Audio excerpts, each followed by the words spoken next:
মৌরি কক্সবাজার বেড়াতে এসেছে তার বোনের পরিবারের সাথে। বোনের পরিবার বলতে তার বোন তুলির স্বামী আর এক মেয়ে 5 বছর ও এক ছেলে 3 বছর। হয়তো তারা সমুদ্রের পানিতে খেলছে। একটা সুখী পরিবারের জন্য এর চেয়ে সুন্দর দৃশ্য আর দুটো হতে পারে না বোধহয়। দুই বাচ্চা আর স্বামী নিয়ে তুলির কি সুন্দর জীবন। মৌরি তার হ্যান্ডব্যাগ থেকে ফোনটা বের করে দূর থেকে ওদের সুন্দর মুহূর্তটা ফ্রেমবন্দি করে নেয়। ওদের সাথে মৌরির আসার পরিকল্পনা ছিল না, ঘটনাবশত হুট করে চলে এসেছে। সে লম্বা কাহিনী। মৌরি আপাতত সমুদ্রের তীরে বালুর চরের ওপর সাজানো সারি সারি বিচ চেয়ারগুলোর একটিতে বসে আছে। ওখানে তার বোনের বাচ্চাদের এক্সট্রা ড্রেস সহ খেলনা জুতো সাথে তাদেরও টুকটাক জিনিসপত্র একপাশে রাখা। মৌরি ওদের সাথে পানিতে নামছে না কারণ তার অস্বস্তি হচ্ছে। আর 2 দিন পর তার পিরিয়ড ডেট। পা ব্যথা, পেট ব্যথা সব মিলিয়ে তার অস্বস্তি হচ্ছে বিধায় সে এখানে বসে আছে। তার উপর পরনে হয়েছে বোরখা, কালো রঙের একটা বিদেশি বোরখা তার গায়ে। তবে ওড়নাটা পিন আপ করা নেই। মৌরি যথেষ্ট রক্ষণশীলভাবে বড় হয়েছে। শুধু সে নয়, তুলিও তাই। বাইরে যেতে ক্ষেত্রবিশেষে বোরখা পরে তো অনেক সময় পারে না, কিন্তু না পারলেও যথেষ্ট শালীনতা বজায় রেখে চলে।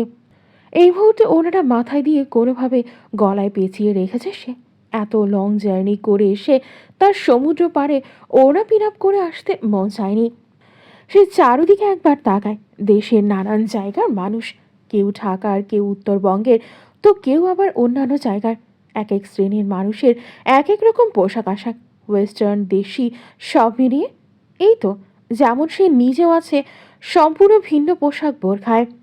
মৌরিদের একপাশের বিচ চেয়ারটা খালি, আর তার পরেরটাতে বেশ কয়েকজন মহিলা দেখা যাচ্ছে। তাদের দুই পাশে দুটি চেয়ারই খালি। নিরাপত্তার জন্য দুই পাশে দুটো চেয়ার বুক করে নিয়েছে। মহিলারা প্রত্যেকে 20 থেকে 30 বছরের মধ্যে হবে। তাদের গায়ে আবার ওয়েস্টার্ন পোশাক নেই। প্রত্যেকেই মৌরির মতো বোরখানা পরেও দেশি শাড়ির আর মার্জিত পোশাকে আছে। তবে পোশাক আশাকে আভিজাত্য ভাবটা বেশ লক্ষণীয়। তাদের একপাশে আবার 4-5 জন পুরুষ দেখা যাচ্ছে দাঁড়িয়ে আছে। যদিও তারাও সাধারণ পোশাকে আছে, তবুও কেমন জানি একটা পেশাদারিত্ব লক্ষ্য করা যায় তাদের মধ্যে। হাতে দামি ঘড়ি, চোখে সানগ্লাস, তবে মনে হচ্ছে যেন অনুসন্ধানী চোখ চারদিকে। কি জানি, মুড়ির তো তাই মনে হচ্ছে। শারীরিক ঘটনা চোখে পড়ার মতো প্রত্যেকের। গায়ে 8 শার্ট শার্ট প্যান্ট, বয়স 30-এর কোঠায় হবে হয়তো, কিংবা বেশিও হতে পারে। মোট কথা, চোখে পড়ার মতো সুদর্শন পুরুষ প্রত্যেকে। ওদের চুলের কাটার ধরন দেখে মৌরির মনে হচ্ছে সামরিক বাহিনীর লোক হবে হয়তো। তার ধারণা সত্যি হলো যখন দেখলো তাদের একজন পকেট থেকে কিছু একটা বের করতে গিয়ে অফিসিয়াল আর্মি আইডি কার্ডটা হাতে নিল। মৌরি বুঝতে পারে এরা সামরিক বাহিনীরই সদস্য। সে ধারণা করে মহিলাগুলো কোনো বিশেষ ব্যক্তিবর্গের স্ত্রী, কন্যা, বোন এমন কিছু হবে। তারা পরিকল্পনা করে ঘুরতে এসেছে আর সামরিক বাহিনীর বিশ্বস্ত লোকেরা তাদের নিরাপত্তা দিচ্ছে। মৌরি আর কিছু ভাবে না। সে অপরিচিত কিছু মানুষকে নিয়ে ভাবতে গিয়ে জীবনের কয়েক পল নষ্ট করে ফেলেছে ভেবে নিজের ওপর নিজেই বিরক্ত হয়। এর মধ্যে দেখে তার ফোনে কল আসছে। তার প্রিয় বান্ধবী অনামিকার ফোন। সে রিসিভ করে। বল। কি মামা, কক্সবাজারের হাওয়া খেয়ে ভুলে গেলা নাকি? একটা ছবিও তো দিলে না। ধুর ভাই, না আসলে ভালো হতো বোধ হয়। অস্বস্তি হচ্ছে ভীষণ। 2 দিন পর পিরিয়ডের ডেট। বসা থেকে উঠতেও ইচ্ছে করছে না, পেট ব্যথার কারণে। এই চা, তো একদম পিক উঠাস নাই? না হয় ভিডিও কলও দিত, পিচি দুইটাকেও দেখি। মৌরি উঠে বসে। নেট সমস্যা করছে ভীষণ, কথা কেটে কেটে আসছে। সে উঠে একটু হাঁটতে হাঁটতে বলে, আরে, ভিডিও কল সম্ভব না। কলে কথা বলতে পারছি এটাই তো বেশি।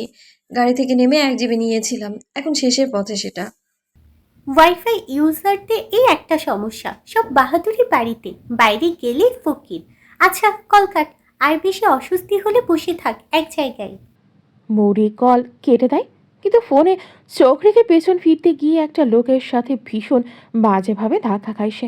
লোকটা বোধহয় নিজেও ফোনে কথা বলতে বলতে অন্যমনস্ক হয়ে পড়েছিল। ওরা ধাক্কা খেয়ে সেই খালি সিটটাতেই পড়ে যেটা মৌরিদের পাশে ছিল।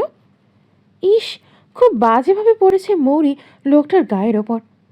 মৌরির স্পর্শকাতর অঙ্গ লোকটার দেহের সংস্পর্শে সে এক মুহূর্ত দেরি না করে তাড়াতাড়ি উঠে যেতে নেয়, কিন্তু তাড়াহুড়োয় ভারসাম্য ঠিক রাখতে না পেরে আবার পড়ে যায়। এবার অন্য কোথাও অবাঞ্ছিত কিছু অনুভব করে। মৌরির সাথে সাথে চোখ খিচে বন্ধ করে নেয়। লজ্জায় অপমানে তার মাটির সাথে মিশে যেতে ইচ্ছে করছে। না জানি কত লোক তামাশা দেখছে। ছি! সে এবার ওঠার চেষ্টা করতে চাইলে হঠাৎ যার সাথে ধাক্কাটা লেগেছে লোকটা আটকে নেয় তার বাহু ধরে। রিল্যাক্স, আস্তে আস্তে উঠতে হবে মিস, না হয় আবার সেম ঘটনা ঘটতে পারে। মৌরির সম্মুখের পুরুষটার গমগমে কণ্ঠ শুনে শিউরে ওঠে। কথা বলার দরুন তার ভারী নিঃশ্বাস মৌরির মুখে এসে পড়ছে। পুরুষালী ঘ্রাণটা একদম নাকের সাথে বাড়ি খাচ্ছে, কিন্তু মৌরি এক পলকও তাকিয়ে দেখেনি ওই গম্ভীর কণ্ঠের চেহারা। উল্টে কুণ্ঠিত চোখে আশেপাশে তাকায়। কেউ কেউ ওদের তামাশা দেখছে তো কেউ নিজেদের মতো আছে। তার বোন দুলাভাই বাচ্চাদের নিয়ে সমুদ্র পাড়ে হাঁটতে হাঁটতে অনেক দূরে চলে গেছে। তা সে অনামিকার সাথে কথা বলার সময় দেখেছে, কিন্তু তারা না দেখলেও এই অপরিচিত মানুষগুলোর সামনে এমনভাবে একটা পুরুষ মানুষের সাথে লজ্জায় অপমানে মুখটা রক্তিম হয়ে এলো। মৌরি বুঝতে পারে লোকটা তাকে নিরাপদে সরাতে চাইছে, কিন্তু তাকে বাহু ধরে সরাতে চাইলে আবার সেই অপ্রীতিকর অভিজ্ঞতা হওয়ার সম্ভাবনা আছে। তাই কি করবে বুঝতে পারছে না। আবার কোমরে হাত দিয়ে সরাতেও দ্বিধাবোধ করছে। সে পাশের ওই মহিলাগুলোর দিকে তাকায় অসহায় চোখে। তারা অবাক চোখে হঠাৎ কি থেকে কি হলো তা বুঝতে চাইছিল। মৌরি কেমন কাতর চোখে সাহায্যের জন্য তাকাতে দেখে দুজন মহিলা নিজেদের সামনে ওদের সাহায্য করতে এগিয়ে আসে। মৌরিকে ধরে আস্তে করে ওঠারে লোকটাও হুট করে চট করে দাঁড়িয়ে পড়ে। মৌরি তারপর আর খেয়াল করে না লোকটিকে। সে নিজেকে সামলাতে ব্যস্ত। কি থেকে কি হলো তার গা ঘিন ঘিন করছে। যদি কেউ ভিডিও করে নেয় আজকের ঘটনাটা, এখানে তো অমন ঘটনার প্রকোপ বেশি। মৌরি ভাবতে পারছে না কিছু। সে কাকে গিয়ে বলবে তার এত বড় ক্ষতি হওয়াটা রুখতে। লজ্জায় অপমানে হাত দিয়ে মুখটা ঢেকে নিয়ে চোখে জল ফেলতে ফেলতে মৌরি খেয়াল করে না ইতিমধ্যে কেউ তার দুশ্চিন্তার অবসান ঘটানোর কার্যক্রম শুরু করে দিয়েছে। মেজর উমরান তার সহকর্মীদের দিয়ে সবার আগে আশেপাশে থাকা মানুষগুলোর ফোন চেক করে, আর যারা যারা ভিডিও করেছে ঘটনাটা তাদের ফোন থেকে তা সম্পূর্ণ ডিলিট করায়। তাদের পেশার কারণে এই কাজটা করতে ঝামেলা পোহাতে হয়নি, মসৃণভাবে করে নিয়েছে। সাথে ভিড় কমিয়ে জায়গাটা খালি করায়। মেজর উমরান কাছে এসে দেখতে পায় মেয়েটার লজ্জা এখনও চোখে জল ফেলছে। মুখ লুকাতে চাইছে হাতের আড়ালে। সে কিছু বলে না, শুধু মাথা নামিয়ে তেরসা নজরে মেয়েটার লজ্জায় সিক্ত মুখটা দেখে।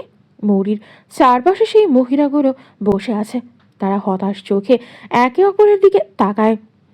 মৌরি চোখ মুছে নিয়ে কোনোভাবে বলে, আ- আমি অত্যন্ত দুঃখিত। লোকটা যদি আপনাদের কারো স্বামী হয়ে থাকে তাহলে দয়া করে আমায় ভুল বুঝবেন না। আমি উদ্দেশ্য প্রণোদিত ঘটনাটা ঘটাইনি, অ্যাক্সিডেন্ট ছিল একটা। প্লিজ আমায় ক্ষমা করে দেবেন। আমি মোটেও এমন মেয়ে নই। আরে রিল্যাক্স, তুমি এত টেনশন নিও না। তোমরা কেউ ইচ্ছাকৃত ঘটনা ঘটাওনি, তা আমি দেখেছি। আর মেজর, আমাদের মধ্যে কারোর স্বামী হয় না, বুঝেছো? তাই এত টেনশন নেওয়ার কিছু নেই। ও, তাহলে ওনার ওয়াইফকে আমার হয়ে সরি বলে দেবেন প্লিজ আপনারা কেউ। আম, আমি আমি আসি এখন। কোনোভাবে কথাটা বলে মৌরি উঠে চলে যেতে নিলেই তাদের মধ্যে একজন মহিলা তাকে হাত ধরে বসায়। শোনো মেয়ে, জীবনে চলতে ফিরতে এমন অনেক দুর্ঘটনা ঘটতে পারে। এসব নিয়ে ফার্স্ট্রেটেড হওয়ার কিছুই নেই। প্রতি 5 জনের মধ্যে একজন মেয়ে তো জীবনে কোনো না কোনো এক পর্যায়ে সোকোয়াল এভোজের শিকার হয়। তারা কি স্বাভাবিক জীবনযাপন করছে না? নিজেদের লাইফ পার্টনারের সাথে সুন্দর জীবন কাটাচ্ছে না? ডেফিনেটলি কাটাচ্ছে। যেখানে এটা জাস্ট একটা অ্যাক্সিডেন্ট। নিজেকে মানসিক প্যারায় রেখো না। And don't get me wrong for স্পোকিং badly, but তোমাকে দেখে মনে হচ্ছে খুব বেশি ট্রিগার হচ্ছ ব্যাপারটা নিয়ে, তাই খোলাখুলিভাবে বলা। মহিলাটির কথার মধ্যেই মেজর উমরান তার বাকি সহকর্মীদের একজনের সাথে একপাশে গিয়ে কিছু কথা বলে। মৌরি আদৌ কিছু কানে ঢুকিয়েছে কিনা কে জানে। সে তাদের সবাইকে ছোট করে ধন্যবাদ জানিয়ে চলে যায়। মেয়েগুলো দীর্ঘশ্বাস ছেড়ে তবে মৌরিকে আর আটকায় না। মৌরি হাঁটতে হাঁটতে পাশে নিজেদের সিটে না গিয়ে কোথায় চলে যাচ্ছে তা সে নিজেও জানে না। মেজর উমরান যার সাথে কথা বলছিল সে কথা শেষ করে কোথাও একটা চলে গেলে নিজে আবার আগের জায়গায় ফিরে আসে, কিন্তু এসে আর মেয়েটাকে দেখতে পায় না। Where is she? মেজর উমরানের গম্ভীর স্বরে তারা তাকায়। কার কথা বলছেন? Where is that girl? ও, মেয়েটা তো নিজের চেয়ারে চলে গিয়েছে, ওই তো। বলে আঙুল দেখালেও মৌরিকে আর দেখতে পায় না সেখানে। তারা খুব অবাক হয়, মেয়েটা কোথায় গেল? আহারে, মেয়েটা তো চলে গিয়েছে। আমরা ভেবেছি এখানে গিয়ে বসবেই, বাট কোথায় চলে গেল? এখানে তো নেই। মেজর উমরান তাদের কথা শুনে তারপর চারোদিকে তাকায় অনুসন্ধানী চোখে, কিন্তু কোথাও দেখা যাচ্ছে না।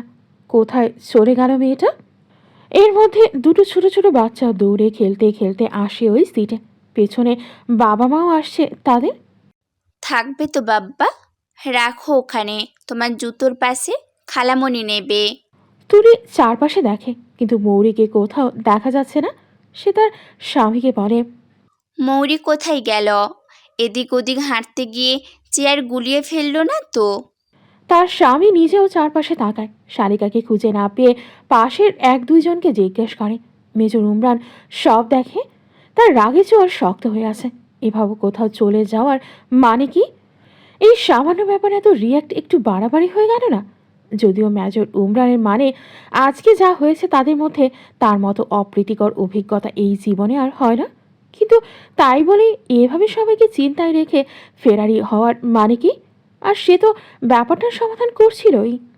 তার ভাবনার মধ্যেই মৌরির বোনের স্বামী তাদের কাছে এসে মৌরির বর্ণনা দিয়ে তাকে কোথাও দেখেছে কিনা জানতে চায়।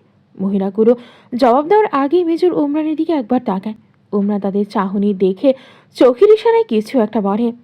তারপর তাদের মধ্যেই একজন বলে, মেয়েটাকে দেখছিলাম এখানে বসে থাকতে কিছুক্ষণ আগে, চারপাশটা ঘুরে ঘুরে দেখছিল আর হাসছিল। বেশ দূরে চলে গিয়েছে হাঁটতে হাঁটতেই। আমার মনে হয় ও হারিয়ে গেছে, চেয়ার গুলিয়ে ফেলছে। এখানে প্রায় সবগুলোই তো একই রকম, তাই হয়তো। বাচ্চা দুটো তাদের খালামণিকে পাওয়া যাচ্ছে না শুনে কেঁদে কেঁদে খালামণি খালামণি জপছে। মৌরির বোনের অবস্থাও খারাপ, সে নিজেও চিন্তায় কি করবে বুঝতে পারছে না। কখনো নিজেকে দোষ দিচ্ছে তো কখনো স্বামীকে খুঁজে দিতে বলছে। তুরি আর তার বাচ্চাদের মহিলাগুলো সামনে। মেজর উমরান তুরির স্বামীকে নিজের কার্ড দেখিয়ে মৌরির সম্পর্কে সব তথ্য নেয় তাকে খোঁজার উদ্দেশ্যে। তুলির স্বামী মেজর উমরানের পরিচয় জেনে একটু আশ্বস্ত হয় যে আইনের লোক যখন শুরুতেই আর সাথে আছে মৌরিকে তাড়াতাড়ি খুঁজে পাওয়া যাবে। তবে সে এদিক সেদিক নিজের মতো খুঁজতে যেতে চাইলে মেজর উমরান বাধা দেয়। আপনি আপনার ওয়াইফ আর সন্তানদের সামলান মিস্টার। আমি তো সব তথ্য নিয়েছি। মিস মৌরিকে নিরাপদে আপনার কাছে পৌঁছে দেব। Don't worry. আপনার ওয়াইফ আর সন্তানের এই মুহূর্তে আপনাকে সবচেয়ে বেশি দরকার। তুলির এখানে এসেছিল তার স্বামী দীপ্তর নানা বাড়িতে বেড়াতে। তার নানা বাড়ি এখানে কক্সবাজার এসেছে আর সমুদ্রে ঘুরতে আসবে না এমন হয়, তাই শালিকা আর স্ত্রী সন্তান নিয়ে সে এসেছিল।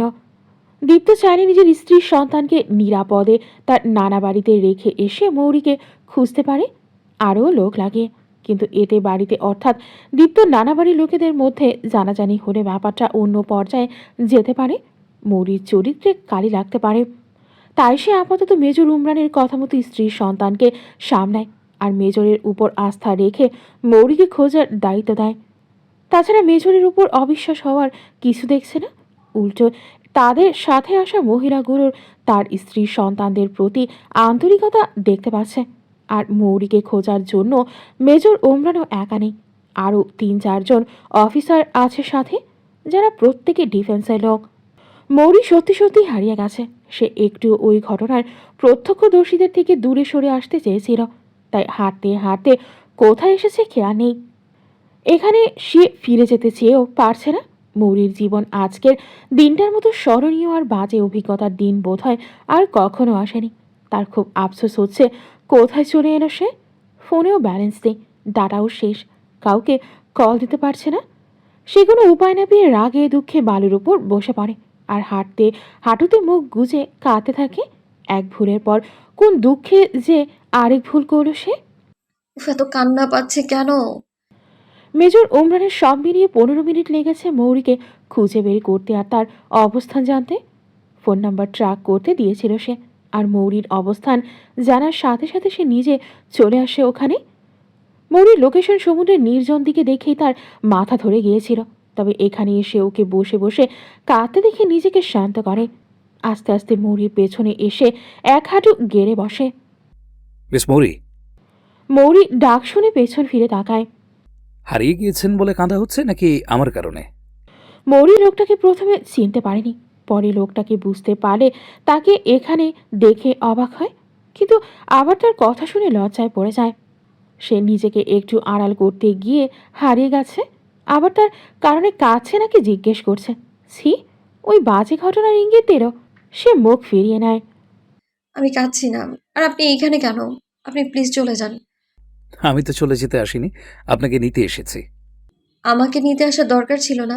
আমি কারো কাছ থেকে ফোন নিয়ে যোগাযোগ করে ঠিক চলে যেতে পারতাম। আমার একটু একা থাকতে ভালো লাগছিল, তাই বসেছি আমি।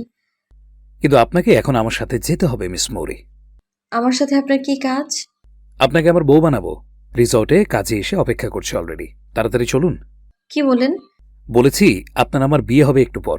আপনার ডকুমেন্টস পাঠানো শেষ, কাজী সাহেব সব রেডি করে রেখেছেন। শুধু আপনার আর আমার কবুল বলা বাকি। মাথা ঠিক আছে আপনার? কি যাতা কথা বলছেন আপনি? উম, ঠিক নেই আমার মাথা, আপনি নষ্ট করে দিয়েছেন। আচ্ছা, আপনি বলছিলেন না আমার ওয়াইফকে যেন সরি বলে দেয় ওরা, আমার সাথে অনাকাঙ্ক্ষিতভাবে ঘনিষ্ঠ হয়েছেন বলে? চুপ চুপ করুন। কোনো ঘনিষ্ঠ হয়নি, ওটা অ্যাক্সিডেন্ট ছিল। মেজর উমরান আরও কিছু বলতে চেয়েছিল কিন্তু পারেনি। মৌরি থামিয়ে দেয় তাকে। আচ্ছা, অ্যাক্সিডেন্ট। ওই অ্যাক্সিডেন্টের পর আপনার যেমন অনুভূতি হয়েছিল আমারও তেমন হয়েছে। শুধু আপনি দেখাতে পেরেছেন সবাইকে, কিন্তু আমি পারিনি। তবে আপনার গা ঘিন ঘিন করলেও আমার তা করেনি। আমার আপনাকে আরও... দয়া করুন মিস্টার, প্লিজ। সীমা লঙ্ঘন না করে দয়া করুন আমার উপর। ঠিক আছে, আমাকে বিয়ে করে নিন। কি রে, ওদিকে কি দেখছিস? কিছু না। মৌরি ঘাড় ফিরিয়ে নেয়, সোজা হয়ে সিটে মাথা দৃঢ়ভাবে এলিয়ে দিয়ে বসে। শ্বাস টানে, তার বুকের ধুকপুক শব্দ অনামিকাকে বুঝতে দেয় না। কিছু না মানে? আমার কাছে লুকিয়ে কি হবে? মৌরি ততক্ষণে কিছুটা সামনে নিয়েছে নিজেকে, অনামিকার পানে তাকায়। ওই গাড়িতে তোর ব্যক্তিগত মেজরের খোঁজ করছিলি নাকি? বান্ধবী তার অব্যক্ত কথা ধরে নিয়েছে বুঝতে পেরে চোখ সরিয়ে নেয় মৌরি। তারা এখন চলন্ত বাসে আছে, ইউনিভার্সিটির বাস। জানালার ধারে আছে সে। পাশে বসে থাকা অনামিকার সাথে গল্প করতে করতে হঠাৎ উল্টো দিক থেকে একটা আর্মিদের গাড়ি যেতে দেখে খানিকটা মাথা বের করে দেখছিল সে। এমন না যে ওখানে ওই অপরিচিত মেজরের থাকার কথা ছিল। হঠাৎ আর্মিদের গাড়ি দেখে অবচেতন মন কেন ওখানে লোকটা থাকতে পারে বলল তা তো সে জানে না। ব্যাস, আর্মি গাড়ি দেখে মাথা ভের করে চোখ দুটো কাউকে খুঁজছিল, তবে বৃথা গেল খোঁজা। এমন কাউকে চোখে পড়েনি সেখানে। আরও একটু খুঁজে দেখবে, তার আগেই অজানা গন্তব্যের উদ্দেশ্যে ছোটা গাড়িটা উধাও হয়ে যায়। মৌরি অনামিকার কথা শুনে তাকে তেমন কিছু না। বলে কাটিয়ে দিতে চায়, তবে অনামিকা যা বোঝার বুঝে নিয়েছে। লুকিয়ে কি হবে, সব তো বুঝি। তবে আর একটু ধৈর্য ধর দোস্ত। আমার মনে হয় ব্যাটার কোনো সমস্যা আছে। বাদ দে, ওই টপিকে কথা বলতে চাইছি না আমি। বাই দ্য ওয়ে, সেমিস্টার এক্সামের ডেট দিবে শুনলাম আজ। তুই জানিস কিছু? অনামিকা বান্ধবীর কথা ঘোরাচ্ছে বুঝতে পেরেও আর ঘাটায় না। অন্য বিষয় নিয়ে আলাপ শুরু করে দুজনে। সেদিনের পর 1 মাসের মতো কেটে গেছে। মৌরির জীবন এখন আগের ধারাতেই চলছে। লেখাপড়া, বাড়ি, পরিবার এইসবই। তার বাবা এলাকার স্বনামধন্য একজন ব্যবসায়ী, মা গৃহিণী। 12 আর 15 বছরের দুটো সন্তান সহ চাচা আর চাচি আছে। মোটামুটি যৌথ পরিবার। মৌরির একটা বড় ভাই আছে, সাথে বড় বোন তুলি। ব্যাস, তাদের নিয়েই পরিবার। খুব প্রোটেক্টিভ আর কনজারভেটিভ তার পরিবারটা। তবে শাসন বারণ থাকলেও আদর ভালোবাসার কোনো কমতি নেই সন্তানদের প্রতি, বরং একটু বেশি। ইউনিভার্সিটিতে সারাদিনের ঝক্কি সামেলা শেষে বাড়ি ফিরে মৌরি। সবার আগে নতুন পোষা পাখিটাকে দেখতে যায়, ঠিকঠাক দানা আর পানি খেয়েছে কিনা দেখে। পুই সোনার রাগ করেছিস নাকি? চুপচাপ যে। পুই মাথা কাত করে তাকায়, তারপর হঠাৎ ডাকে, পরি পরি সুন্দরী এসেছে এসেছে। মৌরি বিরক্ত হওয়ার ভান করে। আহা, কতবার বলবো, পরীও নয় সুন্দরীও নয়, মৌরি মৌরি আমার নাম। বল মৌরি। ডানা ঝাপটে পুই বলে ওঠে। পরি পরি সুন্দরী। পুইকে এমন ডানা ঝাপটে ঝাপটে ঘুরতে দেখে মৌরি না হেসে পারে না। কত সহজ একটা নাম, মৌরি। তা না ডেকে পরি, সুন্দরী এইসব ডাকিস। বুঝেছি, সোজা রাস্তায় তোর হয় না। না হলে 1 মাসে অন্তত নামটা শিখতে এত কষ্ট হতো না। জেদি পুই। জেদি পুই জেদি পুই জেদি পুই জেদি। মৌরির মুখের কথা মাটিতে পড়তে দেয় না এই পুই পাখি। মৌরি এই পুই পাখিকে 1 মাসে আগে কক্সবাজার থেকে আসার পথে কিনেছিল। সেই থেকে তার সাথে আছে। পুইয়ের সাথে আলাপ সালাপের মধ্যেই মায়ের চেঁচামেচির আওয়াজ কানে আসে তার। ইউনিভার্সিটি থেকে এসেই লেগেছে তোতাটাকে নিয়ে। তাই যদিও টিয়া মানেই তোতা, তবে মায়ের ভাষ্য মতে পুই শুধু তোতা একটা। কোনো কথা মুখ থেকে ফেলতে পারে না কেউ। অমনি চিকন চিকন সুর তুলে পুই সেটা বারবার করে গাইতে থাকে। এতে মৌরির মা ভীষণ বিরক্ত হয়। ছেলে মেয়েদের বকা দেওয়ার সময় থমথমে পরিস্থিতিতে এই তোতাটা নিজের মুখ চালাতে শুরু করে আর কেউ ওনার কথার গুরুত্ব দেয় না, হেসে লুটুপুটি খেতে শুরু করে। তাই ওনার পুইয়ের ওপর বেশ বিরক্তি। মায়ের কণ্ঠ শুনে মৌরি পুইকে বলে, পুই শোনা, পরে আসছি। আম্মাজান রেগে আছে বুঝছিস। ফ্রেশ হয়ে খাওয়া দাওয়া না সেরে তোর কাছে চলে এসেছি বলে হিংসে হচ্ছে মা জননীর। You wait, okay? Just going and just coming. ততক্ষণে ইউ নিজে নিজে পকাঙিং। ডানা ঝাপটাতে ঝাপটাতে পুই পাখি শুরু করে নৃত্য। মুড়ি হাসতে হাসতে চলে যায়। গোসল করে ফ্রেশ হয়ে নেয়। যদিও ভার্সিটির ক্যান্টিন থেকে সে যা খাওয়ার খেয়ে নেয় ব্রেক টাইমে, কিন্তু প্রতিদিন ইউনিভার্সিটি থেকে এসে আবার খাওয়া একটা অঘোষিত নিয়ম তাদের বাড়ির। বাবা চাচুর আদেশ আছে তারা রুষ্ট হওয়ার নিয়ম অনুযায়ী যার যার শিক্ষা প্রতিষ্ঠান থেকে এসে আবার বাড়ির স্বাস্থ্যকর খাবার না খেলে। ছেলে মেয়েদের কিছু বলে না, কিন্তু বাড়ির 2 কর্ত্রীকে ছাড় দেয় না। বাচ্চাদের কেন খাওয়ালো না, না খেতে চাইলে হাতে ধরে খাইয়ে দেবে দরকারে। মৌরি খাওয়া শেষ করে উঠে চলে আসে। কিছুক্ষণ ফোন ঘাটাঘাটি করে পুই পাখির সাথে সময় কাটায়। পুই এর দানা শেষ হয়ে গেছে দেখে রান্নাঘরের উদ্দেশ্যে বাইরে আসে, কিন্তু রান্নাঘর আর যাওয়া হয় না। বাবা চাচুদের কথা শুনে থেমে যায়। হ্যাঁ ভাইজান, ছেলে তো দেখতে শুনতে মাশাল্লাহ, আমারও পছন্দ হয়েছে। যাক, তোরও পছন্দ হয়েছে শুনে নিশ্চিন্ত হলাম। আমি খবরাখবর নিয়েছি, পরিবার ভালো, ভালো বেতনের চাকরি, এলাকায় বংশের যথেষ্ট নাম আর মানও আছে। আমি না করার মতো কোনো ত্রুটি দেখতে পাচ্ছি না। বুঝতে পারছি, তবে আর একটু সময় নিয়ে যাচাই বাছাই করি, তারপর এগুলোই ভালো হবে আমার মনে হয়। অর্ণব আসুক, ততদিনে অর্ণব, তুলি, জামাই সবার সাথে কথা বলি তারপর।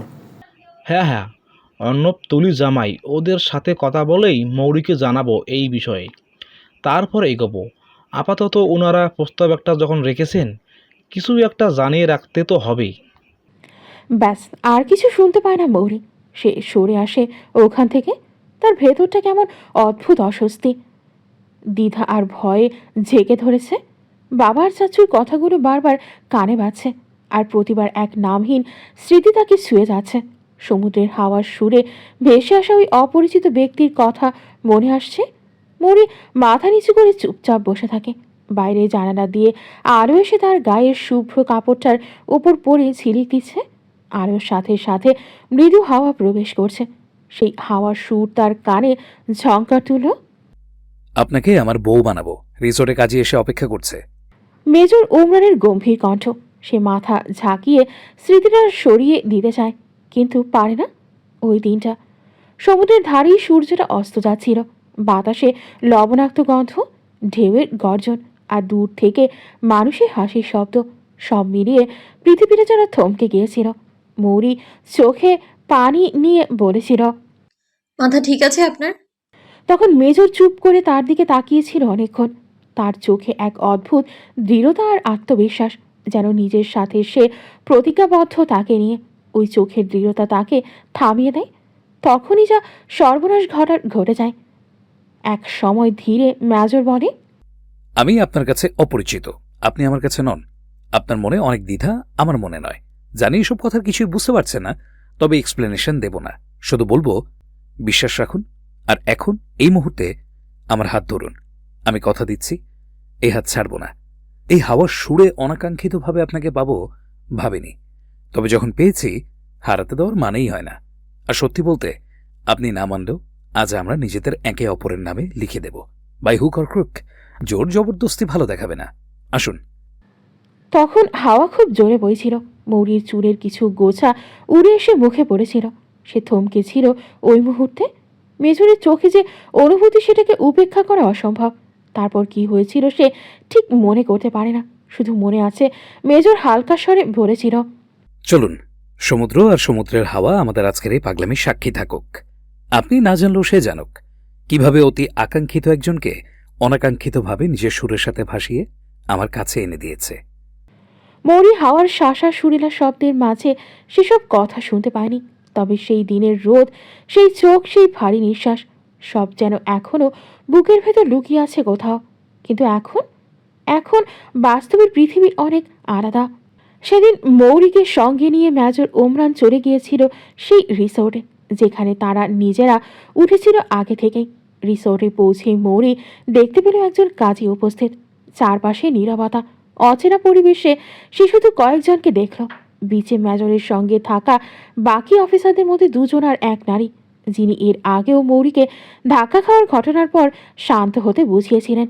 বাকিরা হয়তো তুরিয়ার দীপ্তর সাথেই রয়েছে এখনো। অল্প কথায়, কোনো আড়ম্বর ছাড়াই ওখানেই তাদের বিয়ে সম্পন্ন হয়, যেন সব কিছু অদৃশ্য এক শক্তির ইশারায় ঘটেছে, যার নিয়ন্ত্রণ মৌরির হাতে নেই। নিজেকে নিজের মতো আর মনে হচ্ছিল না। একজন অচেনা পুরুষের পাশে বসে কোনো পারিবারিক সম্মতি ছাড়াই বিয়ের বন্ধনে আবদ্ধ হচ্ছে সে, যা তার বেড়ে ওঠা শিক্ষা আর নীতিবোধের সঙ্গে একেবারেই যায় না। তবুও সেই মুহূর্তে কিছুই ভাবতে পারেনি মৌরি। মেজরের কথাগুলোর মধ্যে এমন কিছু ছিল যা উপেক্ষা করা তার পক্ষে সম্ভব হয়ে পড়েছিল। সেই কণ্ঠে এক অদ্ভুত আত্মবিশ্বাস, এক অজানা দৃঢ়তা, যা তার মনের প্রতিরোধ ভেঙে দিয়েছিল। ধাক্কার পর থেকে সবকিছু তার কাছে দুঃস্বপ্নের মতো মনে হচ্ছিল। মাথা কাজ করছিল না, নিজেকে ট্রমাটাইজড মনে হচ্ছিল। বিয়ে শেষ হলে মেজরের সঙ্গে থাকা অন্য দুজন কাজী সাহেবকে তার প্রাপ্য বুঝিয়ে দিয়ে বিদায় করে। তারপর মেজর ওমরানের চোখের ইশারায় তারাও চলে যায়, সঙ্গে সেই নারীটিও। রিসোর্টের রুমে তখন শুধু মেজর ওমরান আর মৌরি। প্রত্যেকে চলে গেলে ওমরান মৌরির দিকে চোখ দেয়, গলা ঝাড়ে তার দৃষ্টি আকর্ষণ করার চেষ্টায়। কিন্তু মৌরির ধ্যান ভাঙে না। ওমরান গভীর চোখে মৌরিকে পরখ করে। আনমনা হয়ে আছে মেয়েটা, হয়তো এখনো ঘোর থেকে বের হতে পারছে না। ওমরান হালকা কণ্ঠে গলা পরিষ্কার করে বলল, মিসেস উমরান তাওসিফ। তার ভারী শীতল কণ্ঠে মৌরির ধ্যানভঙ্গ হলো। উমরান শান্ত গলায় বলে, আপনাকে বলছি, বিচে আপনার বোন আর তার স্বামী অপেক্ষা করছে। আমি আপনাকে এখন ওখানেই পৌঁছে দেব, চিন্তা করবেন না। এই মুহূর্তে আপনাকে নিজের সঙ্গে নিয়ে যাচ্ছি না। বিয়েটা যদিও গোপনে হলো, তবে আজ যা ঘটেছে সেটা আমাদের মধ্যেই থাকবে। সময় এলে আমি আসব, সবাইকে জানিয়ে, আপনার পরিবারকে জানিয়ে তাদের সম্মতি নিয়েই আপনাকে আমার জীবনে আনব। হয়তো এখন আপনার মনে হচ্ছে এই মুহূর্তে এই বিয়ের প্রয়োজনটাই বা কী ছিল। ইন দ্যাট কেস আমি শুধু বলবো, আমার জন্য এটা খুব দরকার ছিল। কেন তা এখন জানার প্রয়োজন নেই আপনার। তবে আজ থেকে শুধু একটা কথাই মনে রাখবেন, আপনি এখন আমার। মেজর উমরান তাওসিফের নামে আপনি নিজেকে লিখে দিয়েছেন। আজ থেকে নিজেকে আমার জন্য সুরক্ষিত রাখবেন। আপনি এখন মেজর উমরান তাওসিফের স্ত্রী। এই পরিচয়টা মনে রাখবেন, বুঝেছেন? মৌরি কিছুই বলল না, শুধু তার চোখের দিকে তাকিয়ে রইল, নিস্তব্ধ, অনুভূতিহীন, যেন ভাষা হারিয়ে ফেলেছে। উমরান তাওসিফ বুঝল মেয়েটি এখনও স্বাভাবিক হয়নি, আর এই আকস্মিক ঘটনার পর এমন হওয়াটাই স্বাভাবিক। কিন্তু সে উপলব্ধি করল সে এখন মৌরির জীবনে একটি ট্রমাসূচক অধ্যায়ে পরিণত হয়েছে। তবে এই মুহূর্তে সেটা কাটাতে তার সঙ্গ দেওয়ার মতো উপায় নেই। উমরান তাওসিফের সদা গম্ভীর চিত্ত বিষয়টা উপলব্ধি করে কিছুটা হাঁসফাঁস করে উঠল। মুখে একটুখানি অস্বস্তির ছায়া ফুটে উঠল। চারপাশে তাকিয়ে ঘাড়ে হাত বুলিয়ে নিল সে, যেন নিজের অস্থিরতাকে সামলানোর চেষ্টা করছে। এরপর হঠাৎ সে যেই টুলটিতে বসেছিল সেটা টেনে এনে মৌরির একদম কাছাকাছি বসে পড়ে। দুজন মুখোমুখি, দূরত্বটা এতটাই কম যে নিঃশ্বাসের উষ্ণতা মিশে যাচ্ছে দুজনের। উমরান ঝুঁকে আসে পেছন থেকে, তাহলে তার বলিষ্ঠ দেহের ছায়া আড়াল করে ফেলে মৌরিকে। এই পর্যায়ে তার অপ্রত্যাশিত নৈকট্যে মৌরির বুক কেঁপে ওঠে।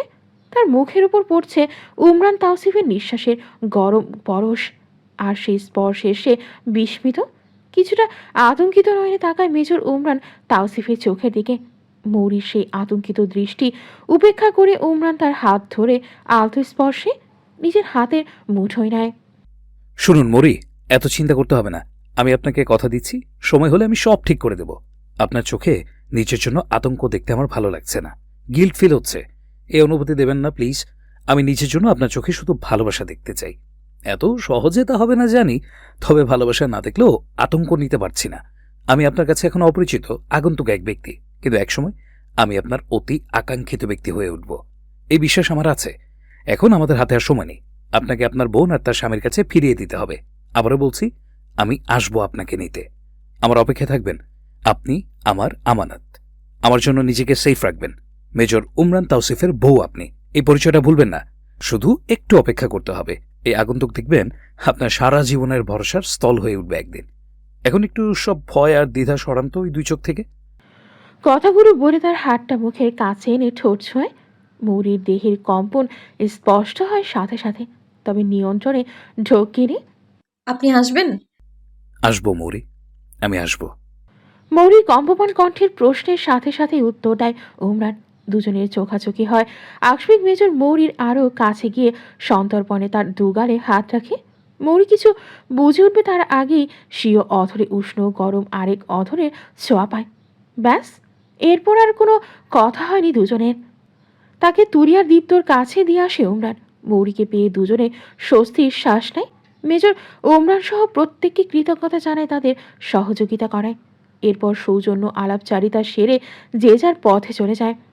অপ্রত্যাশিত ব্যক্তি, অপ্রত্যাশিত ঘটনা, অপ্রত্যাশিত বিয়ে সব পেছনে ফেলে মৌরি ফিরে আসে নিজ ঠিকানায়। অপেক্ষায় থাকে দিনের পর দিন মেজরের একটি ফোন করেন, অথবা ছোট্ট একটি ইশারার, যাতে মৌরি বুঝতে পারবে যে মেজর আছে, তার খোঁজ রাখছে, তাকে নিতে আসবে। যা হয়েছে তা ছেলেখেলা ছিল না, বুঝিয়ে দেবে। কিন্তু তেমন কোনো ইঙ্গিত পেল না। দিন পার হয়ে সপ্তাহ, সপ্তাহ কেটে মাস হয়ে গেল, অথচ আকাঙ্ক্ষিত ব্যক্তির নাম গন্ধও নেই। তার মানে কি সব মিথ্যা ছিল? মেজর যে কথা দিয়েছিল সেসব মিথ্যে? মিথ্যে না হলেও এতদিনেও কেন তার কোনো খোঁজ নিচ্ছে না? এমন তো না যে তাকে খুঁজে বের করতে কষ্ট হবে। দীপ্ত ভাইয়ার সাথে যোগাযোগ করলেই তো তার ঠিকানা পেয়ে যাওয়ার কথা। তাও কেন লোকটা তাকে নিতে আসছে না? মৌরি এই কদিনে এসব কথা অসংখ্যবার ভেবেছে, আর প্রত্যেকবার মন বলেছে মেজর মিথ্যে আশ্বাস দেয়নি। কিন্তু বাস্তবতা বলছে মিথ্যেই ছিল সব। না হয়ে তার খোঁজ কেন নেবে না? লোকটা প্রতারণা করল না তো তার সাথে? যদি করে তাহলে? এখন তো বাড়িতে বিয়ের কথা উঠছে, সে কি করবে? আচ্ছা, বিয়েটা যে হলো, এটা কি আদৌ বিয়ে ছিল? আকস্মিক এমন বিয়ে হয়? তার বাবা মা জানে না কিছু, পরিবারের কেউ কিছু জানে না, এভাবে নিশ্চয় বিয়ে হয় না। এলোমেলো ভাবনায় তার মাথা নষ্ট হওয়ার জোগাড়। মৌরি বিছানা থেকে ফোনটা নিয়ে অনামিকাকে কল লাগাতে লাগাতে ব্যালকনিতে যায়। পুঁই পাখিকে দানা দিতে দিতে গ্রিলে হেলান দিয়ে দাঁড়ায়। খাঁচায় বন্দি পুঁই পাখি ডানা ঝাপটে ঝাপটে একটা সুন্দর দৃশ্য দেখছে। বিকেলের ম্লান আলোয় শহরের এক কোণ, সামনের বাড়িগুলোর দেয়াল ধূসর আর নিচে আলোয় ঢেকে গেছে। হালকা শীতের বাতাস বইছে। সামনের রাস্তার উপরে ঝুলে আছে কয়েকটা বিদ্যুতের তার, যা এলোমেলোভাবে এক বাড়ি থেকে আরেক বাড়িতে ছড়িয়ে গেছে। সেই তারের ওপর পাশাপাশি বসে আছে দুইটি কবুতর। একটির পালক বাদামি, অন্যটির ধূসর সাদা মিশ্র রং। তাদের ঠোঁট একে অপরের দিকে সামান্য ঝুঁকে আছে। পুঁই পাখি ওই কবুতর দুটোকেই দেখছে খাঁচায় বন্দি থেকে। মৌরিও গ্রিলে হেলান দিয়ে দাঁড়িয়ে দেখে দৃশ্যখানা।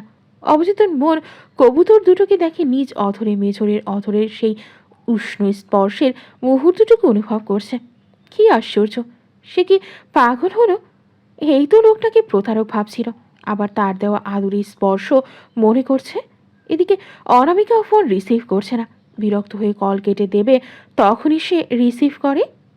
প্রেসিডেন্ট আসছে দেশের, সামান্য একটা কল রিসিভ করতেও ব্যস্ততা তার। এতক্ষণ কই ছিলি? যেতে যাচ্ছিস কেন? টয়লেটে ছিলাম, ইমার্জেন্সি। পেট শান্তি তো দুনিয়া শান্তি। সেই পেটে কিছু চালান দিয়ে হোক কিংবা পেট থেকে বের করে। অনামিকা বিছানায় গা এলিয়ে অতীব শান্ত কণ্ঠে বলে, যেন সে খুব হালকা অনুভব করছে। সবার জীবনেই শান্তি, আমারটাই ছাড়া। মেজরকে দিয়ে ভাবছিস আবার? আর কি নিয়ে অশান্তিতে থাকবো তুই বল? বাড়িতে বিয়ে প্রস্তাব এসেছে আরেকটা। এবার তো বাবা চাচারাও আগ্রহী দেখা যাচ্ছে। আমি কিভাবে কি আটকাবো তুই বল? মানুষটা আমাকে এইভাবে গ্যাড়া কলে ফেলে দিয়ে উধাও হয়ে গেল। আচ্ছা, আদৌ যা ছিল সব সত্য ছিল তো? অনা, কোথাও ঠকালো না তো আমায়? বিয়েটা আদৌ আসল ছিল তো? তোর মুখে যা যা শুনেছি তাতে তো এমন কিছু মনে হচ্ছে না আমার। কিন্তু তুই বা কেমন বলত, এভাবে অচেনা অজানা একটা মানুষকে কেউ কবুল বলে দেয়? অনা, প্লিজ এই বিষয়টা নিয়ে আর কিছু বলিস না। আমি নিজেই এর কোনো ব্যাখ্যা খুঁজে পাই না এখনো। কি হয়েছিল আমার, কিসের ঘুরে ছিলাম আমি কিচ্ছু জানি না, জানতেও চাই না। শুধু ওই লোকটা আদৌ আসবে কিনা এই দ্বিধায় আছি আমি। বলে তো ছিল আসবে, কিন্তু এখন ওসব নিছক ছেলে মানুষই মনে হচ্ছে আমার। বিয়েটা যদি মিথ্যে হয়ও, আমি কিভাবে সেটা নিশ্চিত না হয়ে অন্য কারোর সাথে বিয়ে বসবো?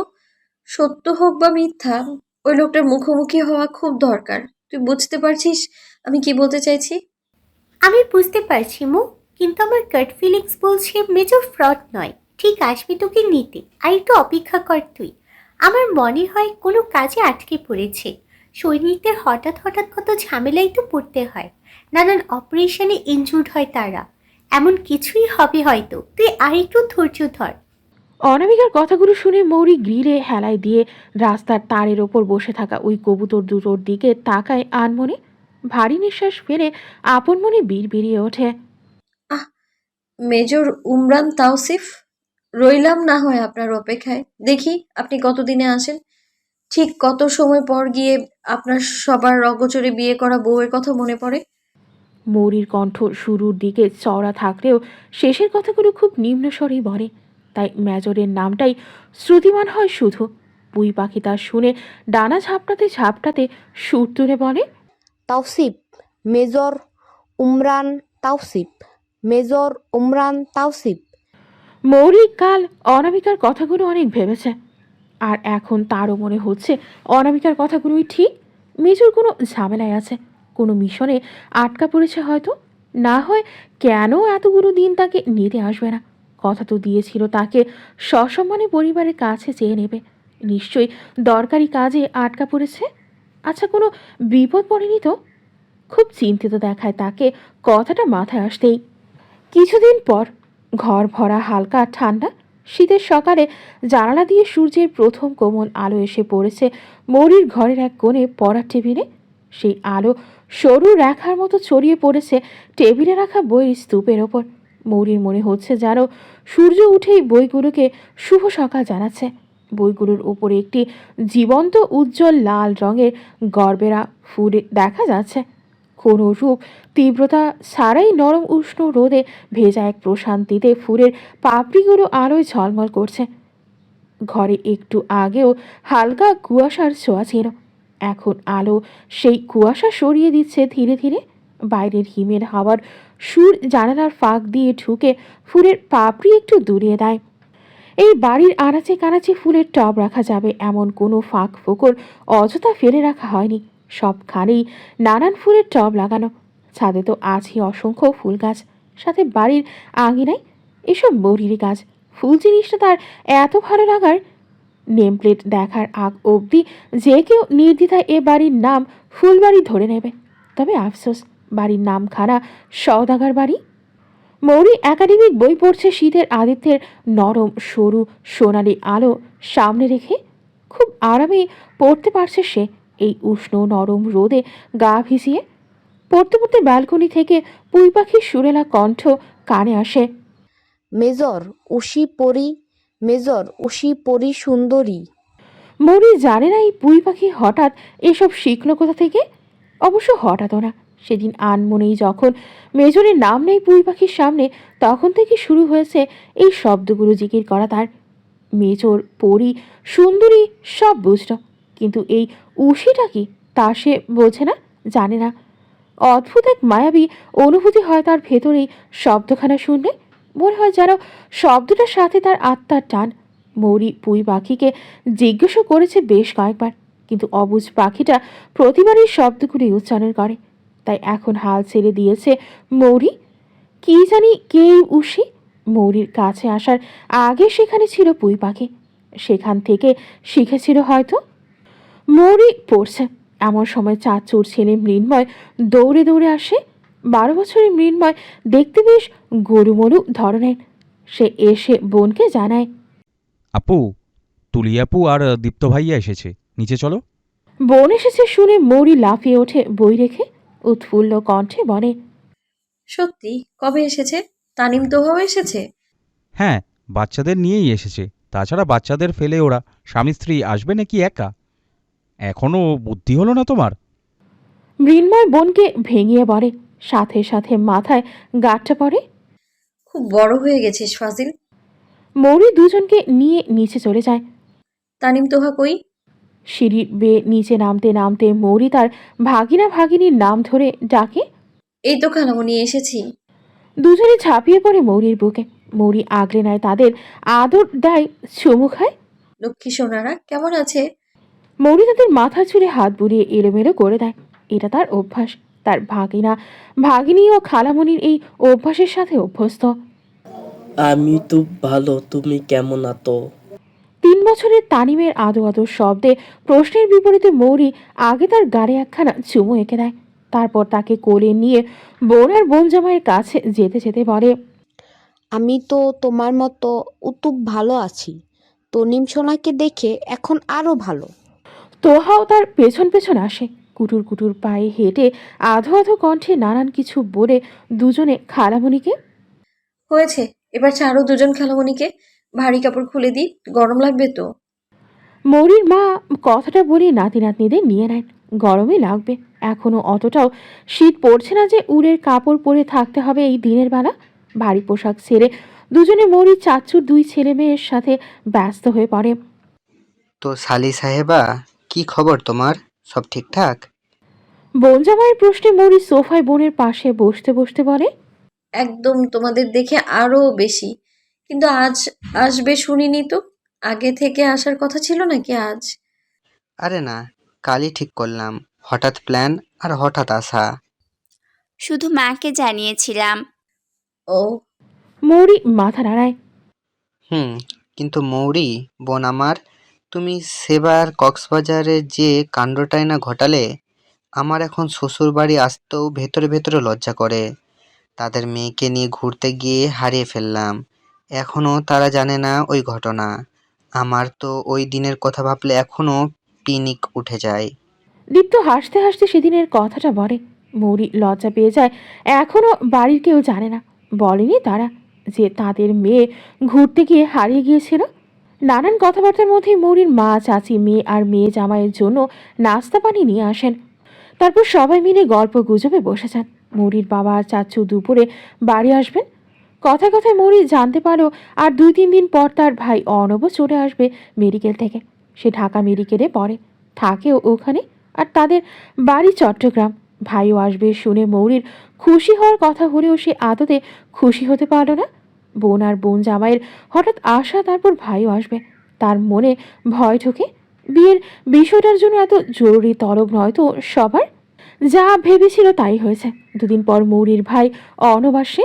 সেদিনও সে আগের বারের মতো আবার দীপ্ত ভাইয়া আর অর্ণব ভাইয়ার সাথে বাবা চাচুর কথোপকথন শুনে নেয়। শেষবার যে প্রস্তাবটা নিয়ে কথা বলতে শুনেছিল ওটা নিয়ে ভাবছেন তারা। তার ভাই আর বোন জামাই আর 1 থেকে 2 দিন সময় চেয়েছে। তারা নিজেরাও আরও কিছু খোঁজখবর নিয়ে তবেই মৌরিকে জানাবে, আর তার সম্মতি নিয়েই দেখা দেখি পর্যায়ে যাবে। মৌরি এসব শুনে চিন্তায় পড়ে যায়। কি করে সে এসব আটকাবে? কাকে গিয়ে জানাবে যে সে বিবাহিত, তার স্বামী আছে? বাবা মাকে জানানো যাবে না, না তো ভাইয়াকে জানাতে পারবে সে এসবের কিছু। মৌরির ভাই যদিও খুব বুঝদার ছেলে, সব দিক বিবেচনা করতে পারে সে শীতল মস্তিষ্কে, তবে মৌরির ভাইকে গিয়ে সবার অজান্তে বিয়ে করে নিয়েছে এটা জানানোর সাহস নেই। শুধু ভাইকে কেন, কাউকে বিয়ের কথা জানাতে পারবে না সে, ভাই বোন কিংবা দুলাভাই কাউকে না। তাহলে বিয়ে আটকানোর উপায়? মৌরির ভীষণ দুশ্চিন্তা আর দ্বিধার সাথে সময়গুলো কাটছে। কিভাবে এই বিয়ের বিষয়টা সামাল দেবে তা সে জানে না। চিন্তায় চিন্তায় মাথা ফেটে যাওয়ার জোগাড়, অথচ মেজরের কোনো খবর নেই। লোকটার কি তার কথা মনে পড়ছে না একটুও? সে কি অনুভব করতে পারছে না মৌরি বিপদে আছে, দুশ্চিন্তায় আছে? সোনামা, খেয়ে নাও মা, আমার লক্ষ্মী। ওই দেখো পাখি, দেখো দেখো। বাচ্চাটির হাসি নেই, বদলে সে মুখ ফিরিয়ে নিল। ছোট ছোট আদুরে হাতের বৃদ্ধাঙ্গুলটি মুখের ভেতর ঢুকিয়ে দেয়। চুকচুক শব্দ করে চুষতে থাকে, যেন অতি সুস্বাদু চকলেট খাচ্ছে। চোখ ভেজা, বোঝাই যাচ্ছে অনেক কেঁদেছে। টলমল চোখে আঙুল চুষতে চুষতে এদিক ওদিক তাকিয়ে ঠোঁট ভেঙে হঠাৎ আবার কাঁদতে শুরু করে। মহিলার মুখে খামচি দিতে শুরু করে, চুল টানতে থাকে। তিনি এটা সেটা বলে বাচ্চাকে দোলাতে দোলাতে কোনো রকম নিজেকে ছাড়িয়ে নেন। ওই দেখো পাখি মা, কি সুন্দর পাখি। এই পাখি, এদিকে এসো, সোনা মাকে ডানায় করে নিয়ে যাও, সে কাঁদে। মামনিকে মারে, ভীষণ দুষ্টু, পচ্চা মেয়ে। এমন নানান অসংলগ্ন কথা বলে বাচ্চাটির কান্না থামাতে চায় মহিলা, কিন্তু বাচ্চার কান্না থামাথামির নাম নেই। অনেকক্ষণ চেষ্টা করেও যখন পারে না, তখন না পেরে বাচ্চার বাবাকে ফোন দেয়। সময়টা তখন রাত, চারদিকে ঝিঝি পোকার শব্দ। শীতের রাত হওয়ায় তাপমাত্রা নিম্ন, কনকনে ঠান্ডা, গভীর অন্ধকার, যেন সময়টা কৃষ্ণপক্ষের অতুল গহ্বরে আটকে আছে। জঙ্গলের দিকে অবস্থান। জঙ্গলের খড়খড়ে শুকনো পাতায় কয়েকজনের কদম ফেরার ভারী শব্দ শোনা যায়। খুব সতর্ক তাদের পদক্ষেপ, যেন কাকপক্ষীকেও নিজেদের অস্তিত্বে জানান দিতে অনীহা। হঠাৎ অনুসন্ধানী চোখে কিছু একটা দেখে তাদের লিডার হাত দেখিয়ে থামিয়ে দেয়। প্রত্যেকে সেই ইশারা দেখে যার যার অবস্থানে থেমে যায়। নিঃশ্বাসও যেন নিচ্ছে না, এমন নিস্তব্ধ চারপাশ। বাম দিক থেকে সাঁ করে তীব্র বেগে কিছু ছুটে আসছে অনুমান করতে পেরে তাদের লিডার আকস্মিক মাথা ঝুঁকিয়ে বসে পড়ে। গুলি ছুঁড়েছে কেউ, তবে তার গায়ে লাগেনি। পেছনের গাছটি ভেদ করে গেছে। শত্রুপক্ষ তাদের অবস্থান টের পেয়েছে বুঝতে পেরে প্রত্যেকে সতর্ক ভঙ্গিতে নিজেদের আড়াল করে নেয়। একজন লিডারের দৃষ্টি আকর্ষণ করে ইশারায় কিছু একটা বোঝায়। লিডার তা বুঝতে পেরে নিষেধ করে এবং অনুসন্ধানী চোখে কিছু একটা খুঁজে নিতেই টার্গেট করে আর লক্ষ্যভেদ করে প্রথম গুলিটা ছোড়ে। কারো আর্তনাদ স্পষ্ট কানে আসলো, অর্থাৎ নিশানা ঠিক জায়গায় লেগেছে। এরপর শুরু হলো তীব্র ঘাত প্রতিঘাত। রাত্রির স্তব্ধতা আর নেই। রাইফেল আর বন্দুকের গুলির আলোর ফাঁকে গাছপালা নড়ে ওঠে, ধোঁয়া বাতাসে মিশে যায়। সবকিছু তীব্র হাওয়ার জানালার ঝাঁকে ঝাঁকে বাড়ি খাওয়ার ন্যায় কাঁপছে। তাদের মাঝে কেউ পড়ে যায়, কেউ আবার উঠে ঘাত প্রতিঘাত চালিয়ে যায়। অনেকে আহত, মাটিতে রক্ত, গলায় ব্যথা, তবুও তাদের দম থামে না। অদম্য মনোবল, অফিসিয়াল মিশন কম, প্রতিশোধী বেশি মনে হচ্ছে। প্রতিটা গুলি যেন কোনো পুরনো আঘাতের জবাব। আহতদের নিয়ে যাও, ফিরে এসো না, কভার দরকার। মেজরের ঠান্ডা কণ্ঠ এক সৈনিক জরা জীর্ণ গলায় বলে। মেজর শাহিন, পায়ের কাছে আঘাত, বেশ রক্ত। মেজর ছুটে এসে বিমর্ষ হয়ে বললেন, চাপ দাও, ব্যান্ডেজ লাগাও, দুজন অ্যাফোর্ডেবল করে পিছনে পাঠাও, মেডিকেলকে জানাও, কুইক। ঘণ্টাখানেকের টানা লড়াই শেষে ধীরে ধীরে পরিস্থিতি নিয়ন্ত্রণে চলে আসে। শত্রুপক্ষ ঠেসে পড়েছে, তাদের আক্রমণের তীব্রতা কমছে। গোলাগুলি অনিবার্যভাবে মলিন হয়ে এলো। শেষে মেজরের আদেশ কণ্ঠে কানে আসে, স্ট্যান্ড ডাউন। সবাই ধীরে ধীরে অস্ত্র ঝোলা শুরু করলো। কত জনের কণ্ঠে ক্লান্তি। মেজর একবার দলকে ঘুরে দেখে বলেন, কিছু সৈনিক আহত হয়েছে, তবে শত্রুপক্ষকে ঘায়েল করাও সম্ভব হয়েছে। এখন নিজেদের আয়ত্তে নাও, আহতদের সেফলি পাঠাবে। আমি কভার রেখে এসেছি। আস্থানে গিয়ে এবার আমরা মেইন কালপ্রিটকে ধরব। এটা বহু অপেক্ষার মিশন ছিল। প্রতিশোধ আমার।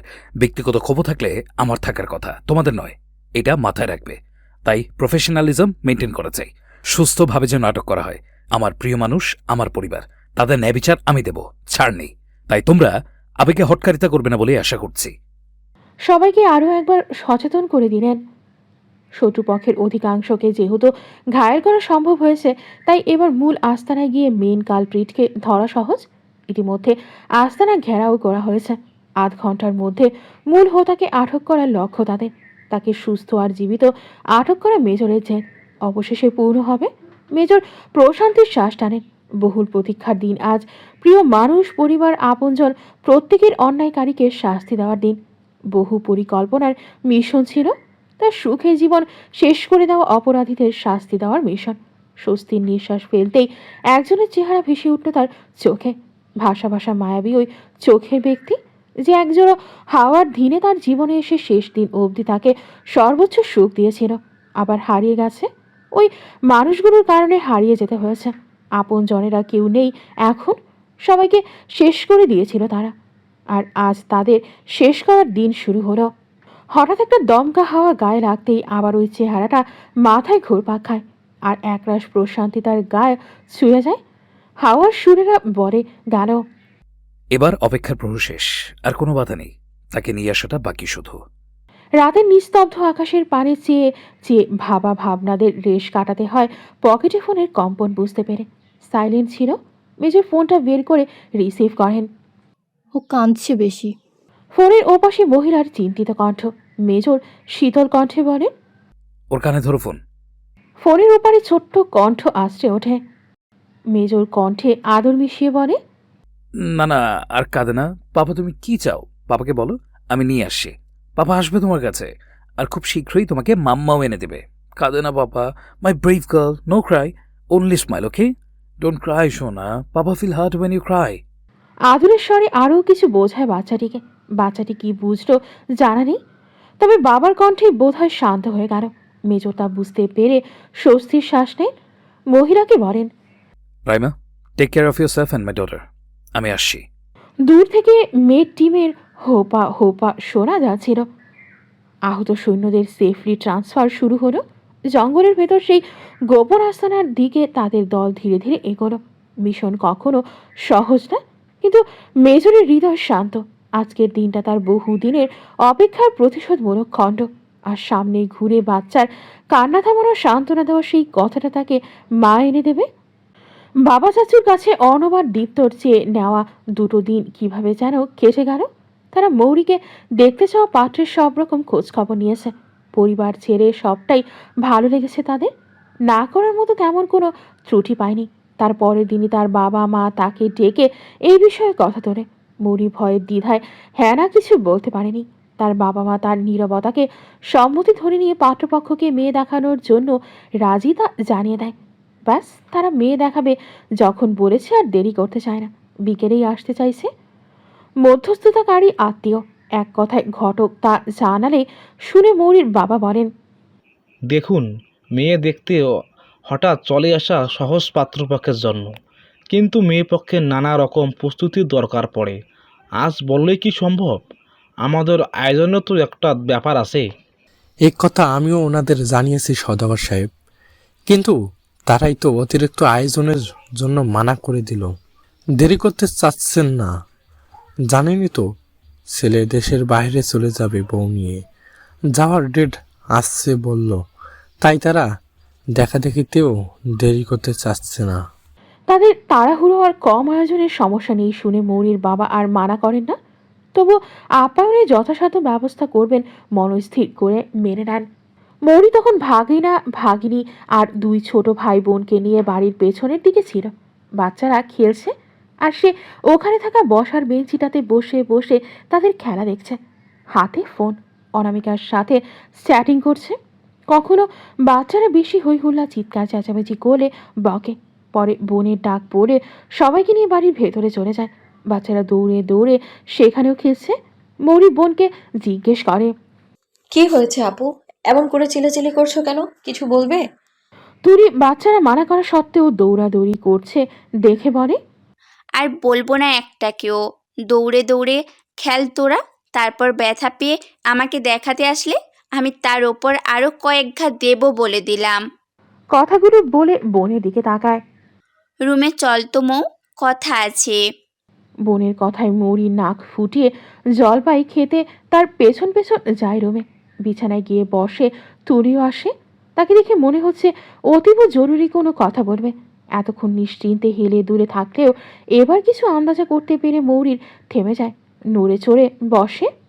শোন মৌ, বাবা চাচ্চুর কাছে তোর জন্য যে একটা প্রস্তাব এসেছে বলেছিল, ওটা আমাদের সবার ভালো লেগেছে। তাই বাবা আজ বাড়ি আসতে বলেছে তাদের, মানে বিকেলেই আসবে তোকে দেখতে। বুঝতে পারছিস আমার কথা? মৌরি স্থির হয়ে বসে থাকে। কেমন জমে আছে সে। মৌ, বাবা চাচ্চু তো দুলাভাই অর্ণব সবাই সব রকম খোঁজ খবর নিয়েছে। ছেলে ভালো, ইঞ্জিনিয়ার, পরিবারও ভালো। আজই আসবে বুঝেছিস? সবাই আমাকে পাঠিয়েছে। তোকে জানাতে। তুই মেন্টালি প্রিপেয়ার হয়ে থাক, বিকেলেই আসবে। বাবা মা যখন বিয়েতে অমত আছে কিনা জানতে চেয়েছিল তখনই বুঝে গিয়েছিল মৌরি যে তাকে দেখাতে চাইছে, কিন্তু এত তাড়াতাড়ি ভাবেনি। অন্তত আর 4-5টা দিন পরে আসবে ভাবেছিল। ততদিনে হয়তো মেজর কিছু একটা করো বা আসতো, এইভাবে কিছুটা নিশ্চিন্ত ছিল সে। কিন্তু আজই দেখতে আসবে ভাবেনি। তার ভেতরটা হঠাৎ অস্থির হয়ে ওঠে। সে কি করবে? অন্য কারো সামনে নিজেকে প্রদর্শন করতে চায় না মৌরি। মেজর বারবার করে বলেছিল যেন মেজরের জন্য নিজেকে সুরক্ষিত রাখে সে। মৌরি এখন মেজরের আমানত। তার পরিচয় সে উমরান তাওসিফের স্ত্রী। কিন্তু কিভাবে সে দেখা দেখবে বিষয়টা আটকাবে? কোনো উপায় তো নেই। মেজর কি বুঝতে পারছে না তার স্ত্রী বিপদে আছে? এবার তার পরিবারের কাছে এসে তাকে চেয়েও নেওয়ার সময় হয়েছে। মৌরির মাও আসে 2 মেয়ের মাঝে। মা বোন দুজনেই তাকে এই বিষয়ে জানায়, আশ্বস্ত করে। তুলি মায়ের কথায় পাত্রের একটা ছবি বের করে দেখালো। এতক্ষণ তার মনে ছিল না। মায়ের কথায় মনে পড়ে মৌরি দেখে ছবিখানা। সুদর্শন দেখতে ছেলে। বাবা চাচুরা যখন বলছে ছেলের পরিবার নিশ্চয়ই ভালোই হবে, কিন্তু মৌরির তো আর ভালো কোনো পুরুষ লাগবে না। সে অন্য কারো স্ত্রী এখন। মৌরি কি করবে না করবে তা ভেবে দ্বিধা সংকোচ আর ভয়ে অস্থির হয়ে উঠেছে। মা বোন চলে গেলে অনামিকাকে ফোন দেয়। অনেক সলা পরামর্শ করে দুজনে, তাও কোনো সমাধান আসতে পারে না। মেজরের উপস্থিতি ছাড়া কোনো কিছুই সম্ভব নয়। সারাটা দিন অস্থিরতায় কাটে। এমন দুর্ঘটনা দোটানায় পড়তে হবে কখনো ভাবেনি সে। কান্না পাচ্ছে তার, কি করবে বুঝতে পারছে না। দেখতে দেখতে বিকেল হয়ে গেল। মেহমানরা চলে এসেছে। ড্রয়িং রুমে তাদের আপ্যায়ন আর গল্পগুজব চলছে বাড়ির লোকেদের সাথে। তুলি এসে বোনকে সাজিয়ে গুছিয়ে দিল। শাড়ি পরায়নি, ধূসর বাদামি রঙের লং এমব্রয়ডারি কাজ করা পাকিস্তানি কামিজ সেট পরিয়েছে। কামিজের পুরো অংশ জুড়ে অফ হোয়াইট থ্রেড এমব্রয়ডারি কাজ করা। ফুলের নকশাগুলো অত্যন্ত নিখুঁত, আর জর্জেট কাপড়ের ওপর সেগুলো দারুণভাবে ফুটে উঠেছে। হাতার দিকেও একই ধরনের সূক্ষ্ম ফুলের কাজ আছে। দোপাট্টা একই রঙের অর্গানজা ধরনের হালকা কাপড়ের তৈরি। এর উপর ছোট ছোট ফুলের দানা ও সুতোর কাজ। দোপাট্টাটি খুব নরম ও ফ্লোয়িং হওয়ায় এটা মৌরির পুরো সাজ পোশাকে অভিজাত ভাব এনে দিল। কামিজের নিচে এক রঙা সাদামাটা জর্জেট কাপড়ের লেহেঙ্গা। হালকা মেকআপ সহ সব সাজ শেষ হলে তুলি দোপাট্টাটি আস্তে করে তার মাথায় তুলে দেয়। মৌরি তখন অনবরত ঘামছে, ঢোক গিলছে। হাতের তালুর ঘাম আর আঙুলগুলোর একটার সাথে অন্যটার ঘর্ষণ বলে দিচ্ছে তার ভেতরটা খুব অস্থির আর দ্বিধান্বিত। তুলি তা বুঝতে পেরে তার চিবুকে হাত দিয়ে নিচের দিকে ফেরায়। কপালের দুদিকে এনে দেওয়া সরু চুলের অংশ দুটো হালকা সরিয়ে বলে, এমন অস্থির হচ্ছিস কেন? প্রথম প্রথম সবারই একটু আধটু ভয় লাগে। এত অস্থির হওয়ার তো কিচ্ছু নেই। ঘেমে নিয়ে কেমন হয়ে গেছিস দেখ। বলে নিজের ওড়নাটা দিয়ে কপাল মুছে দেই। আপু, আমি পাত্রপক্ষের সামনে যাব না, বিয়ে করব না আমি। অবশেষে আর সইতে না পেরে মৌরি বলেই ফেলল। তুলি বোনের কথা শুনে থমকে যায়। মৌরির মাথায় ওড়না ঠিক করে দিয়েছিল সে। অর্গানজা ধরনের হওয়ায় খুব ফ্লোই বারবার পড়ে যাচ্ছে। ওখানে হাত রেখে বোনের চেহারাখানা দেখে। তুলি মুছে দিয়েছে, তাও বারবার ঘামছে সে। চোখের পলক ফেলছে বারবার। অস্থির চঞ্চলা পাখির মতো লাগছে। চোখের পাপড়িগুলো খুব ঘন ঘন তার, যেন ময়ূরাক্ষী। বারবার ঢোক গিয়েছে। গোলাপের পাপড়ির ন্যায় অধর দুটো কাঁপা কাঁপা। মোহিত হয়ে তাকায় সে। একটা মানুষ এত স্নিগ্ধ কি করে দেখতে হয় সে জানে না। কার মতো দেখতে হয়েছে কি জানি। বোনের ভেতরটা পড়তে চায় তুলি। কেন ভয় লাগছে? এমন আমারও হয়েছিল মো। অস্থিরতায় আর ভয়ে পাত্রপক্ষের সামনে গিয়ে সালাম দিতেই ভুলে গিয়েছিলাম। নেহাত আমার শ্বশুর শাশুড়ি ভালো মানুষ বিধায় কিছু মনে করেননি। উল্টো আমার অস্বস্তি বুঝতে পেরেছিলেন। এই ছেলেটার পরিবারও খুব ভালো। তুই ভালো থাকবি। আর তাছাড়া আমরা তো সবাই আছি, এত ভয় পাওয়ার কিচ্ছু নেই।